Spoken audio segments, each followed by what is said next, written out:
Do you want to learn how to make your very own fodder that is delicious and nutritious, can be fed to all kinds of animals, and will save you time and money? Stay tuned. Hi guys, I am going to show you my fodder system. The reason I want to do this video is because I've seen some similar stuff on like YouTube, and I feel like I've kind of honed the process and gotten it to be really simple, at least for my purposes here. So here we start with barley seed. You want to have 3 cups per container. And these are some standard containers that you can order online, and I can give you guys the link. So I do 3 cups of dry per tray. This one has 2 cups, or 6 cups in it, so 2 trays at a time.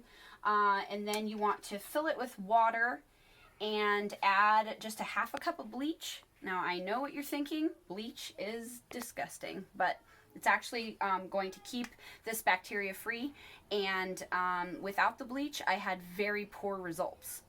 So I definitely highly recommend just a teensy bit of bleach, and that will be rinsed out before these get going. So once you have this soaked for 36 hours optimally, so 1 day is good, 1.5 days is best, 2 days starts to go downhill after that. So within 24 to 48 hours, but 36 is really the sweet spot. So after that amount of time, you're going to want to drain this out into a tray that has holes in it. Okay, so for your first step, you're going to want to take 3 cups of seed. We're going to add water, and we're going to do a half of a cup, or a half of a cap of bleach, just a teeny tiny bit,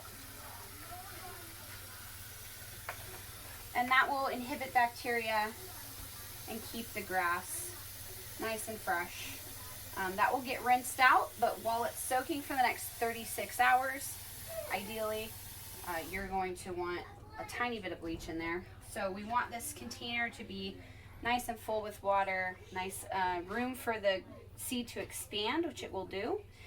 And then you're going to want a cover on it, but not a lid. You don't want it screwed tight. We want to give the gas, the chlorine gas, the chance to escape, and also give it some breathing room. So I just cover it with a tea towel, and that's all you need. So this will sit for the next 36 hours until it is ready to go.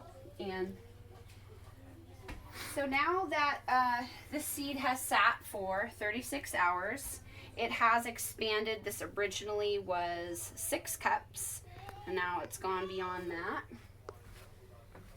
I'm going to take my tray here, and these trays are standard sprouting trays, and I have taken a drill and just put holes in along there so that it drains pretty readily. So you're just going to set your tray, and I'm going to pour about half of this in here because I do 2 trays at a time usually. I have a lot of chickens. So about half there. It's kind of bleachy. You don't need to really touch it with your hands, and I recommend letting the water kind of do the work. You just make sure it gets a nice even rinse and spread it out there. And there we go. So that's now been rinsed of its bleach and flattened. You're just going to allow that to drain all the way. Sometimes I'm in the middle of doing 10 things at once, and then I'll just come back to it once it's drained. You want to put something underneath it, or you can set it on a tray or a shelving system. If you have it outdoors, you wouldn't need these, but if you're going to want it inside like I do it, you're going to want something just to catch the little drips. It's not a whole lot of water, so this little tray sat underneath is more than enough. And then you're going to want to cover this. I use a piece of cardboard or a paper bag. When you first rinse your seed, you're going to want it to stay dark but it's not time to put the soil on yet. You want to give it a chance to germinate and to sprout. And so I just use anything. This is just a piece of a paper bag. I just cover it. If you have just a flat tray or anything just so it's dark, cover your area and then wait for it to sprout. You're going to want to rinse these every 12 hours at least, if not more than that. If you can get away, you know, you're not working away from the house, maybe you're working from home that day or you're home for the weekend, you know, give it an extra rinse in the middle of the day. It'll really do it well. But every 12 hours at least, so you want to water it in the morning and at night.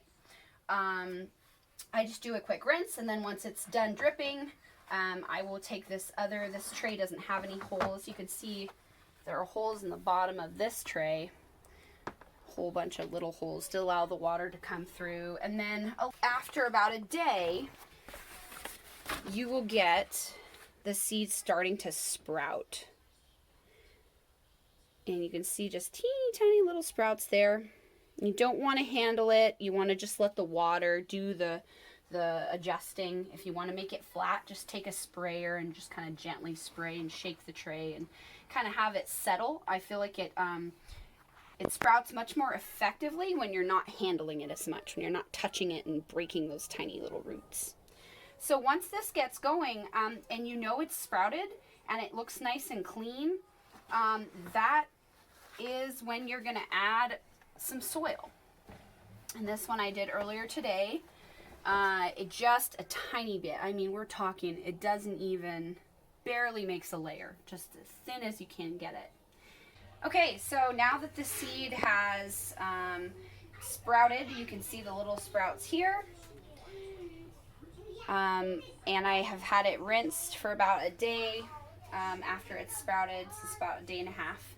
You want to take a little bit of potting soil or something very much similar to like a seed sprout or some kind of lightweight soil that is not rich in nutrients. We don't want it fertilized to burn the seed or anything like that. So I just use potting soil, and I don't use a whole lot. You just barely sprinkle it here. Make sure it gets to the edges there. You just want a small layer right on top. And I usually allow this to sit before I water it. It'll absorb a little bit of moisture that's already there, and then that will sit as a layer on top and allow the water to stay with the seeds longer. And then I don't have to water every 12 hours anymore. It usually goes to every 24 hours or even less, depending on if I forget. All right, so that's it. And then that is going to be very lightly watered. I would even say you could use a little spray bottle at first just to keep it moist. And then we'll wait until probably tomorrow when those little first shoots start to poke through. And then at that point, you can just do a heavy water. And then that is what this one looks like. This one's a little sparse. I'm not sure what happened here. These may just be taking their time because it's winter and it's a lot slower, the process. This room is kind of cool overnight. It gets into the 50s, and so even lower sometimes. So it may just need a little bit more time, or, you know, sometimes you have variation. Yeah. But for the most part, you can see it gets going. This is 1 day older than this sprout here. It's winter time right now, and these are growing a lot slower than they do during the spring and summer and into the fall. The dead of winter, the colder it is, the more your grass is going to be stunted. Now, if you're doing this inside in your house and your house stays relatively temperature consistent, then you won't see any of this variation. But you may see it in the early spring if you decide to do this outdoors. A lot of people just have a shelf system outdoors. It's definitely a way that you can do it. So here we have the done fodder. It's getting to the point where you could feed it to chickens, you know, pigs, guinea pigs, whatever you like. When it is even taller, I actually maybe another day or two. This grows very quickly, so 1 day of growth is about here, 2 days, 3 days. When it gets very tall, I don't like to give it to chickens because it can get caught in their crop. So you want to give it to them when it's about this tall. But it's great for bunnies and guinea pigs and other animals, pigs, goats, when it's very tall. So it's a great source of nutrients for them. And you can see this is a really healthy mat. It gets going there. And the smell is really great. If it starts to smell funky in any way, you have to toss it. That's not a healthy situation. But this, it smells wonderful. It smells like cut cucumbers, just really fresh and wonderful. And you see there's no black spots underneath there. There's nothing, you know, slimy. It's just roots. And then you see I have a tiny bit of soil there. And that soil is just a top layer, and it just keeps that moisture in really nicely. So you don't have to water as much, and also gives the grass just a little bit of nutrients. But honestly, they don't really need it. You can do it completely without the soil. But I just prefer to do it this way. It cuts down on watering. Okay, a little bit of water will stay here. So when you're done with your one cycle, so this is about 7 days, when you get to this stage and you're ready to give your fodder to your animals, you can either let a bunny or a guinea pig graze it down, and you can regrow it a bit, and then you reuse that same thing for that same animal, or give it to your chickens or whatever you want to do. But you could also, you can cut it into pieces. That's a great way to, you know, share the wealth. But what I was going to say is the underneath tray, when you're rinsing and watering, the underneath tray can grow bacteria. And you want to make sure that that does not happen, because it will ruin your grass.